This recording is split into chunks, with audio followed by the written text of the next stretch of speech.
ମାଲକାନଗିରି ଜିଲ୍ଲା Mathili Tata Power Southern Odisha Distribution Limited section ତରଫରୁ ଆଜି ବୈଦ୍ୟୁତିକ ନିରାପତ୍ତା ସମ୍ବନ୍ଧୀୟ ସତର୍କ ସୂଚନା ସମ୍ବନ୍ଧରେ ଏକ ସଚେତନତା କାର୍ଯ୍ୟକ୍ରମ ଅନୁଷ୍ଠିତ ହୋଇଯାଇଛି। ମାଥିଲି ସେକ୍ସନ କନିଷ୍ଠ ଯନ୍ତ୍ରୀ ଚିତ୍ତରଞ୍ଜନ ମହାରଣାଙ୍କ ନେତୃତ୍ୱରେ ଟାଟା ପାୱାର ସେଫ୍ଟି ଅଧିକାରୀ ପ୍ରଦୀପ କୁମାର ନାୟକ ମୁଖ୍ୟ ଅତିଥି ଭାବେ ଯୋଗଦେଇ ଏହି ଶୋଭାଯାତ୍ରାକୁ ଶୁଭାରମ୍ଭ କରିଥିଲେ।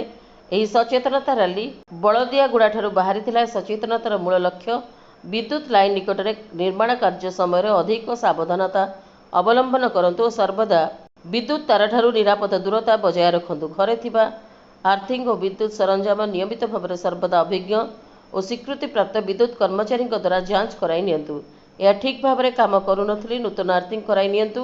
ई विद्युत सरंजाम को बदलाई दियंतु। यह आपणक जीवन को देई परिबो बोली एहिपरि विद्युत सुरक्षा उपरे अनेक प्रकार नाराबाजी दे बलदियागुड़ा ठारू बाहरी माथिली बजार परिक्रमा पर दुर्गा मंडप ठारे पहुंची किछि समय धरी जनसाधारण को सचेतन करने सहित एक लिफ्ट कार्ड लोक मानक बांटी थे। वैद्युतिक सचेतनता कार्यक्रम में लाइनमैन तृप्तिरंजन मिश्र, सुपरभाइजर अशोक प्रधान और सबीर अहमद उपस्थित थिबा बेले टाटा पावर कंपनी समस्त कर्मचारी एही वैद्युतिक सुरक्षा पर नाराबाजी सह सचेतनता वार्ता देइथिले।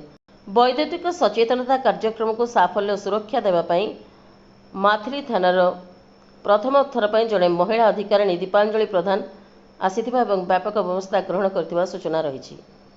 मालकानगिरी जिला माथिलू वासुदेव जेना रिपोर्ट, प्राइम टीवी ओडिया।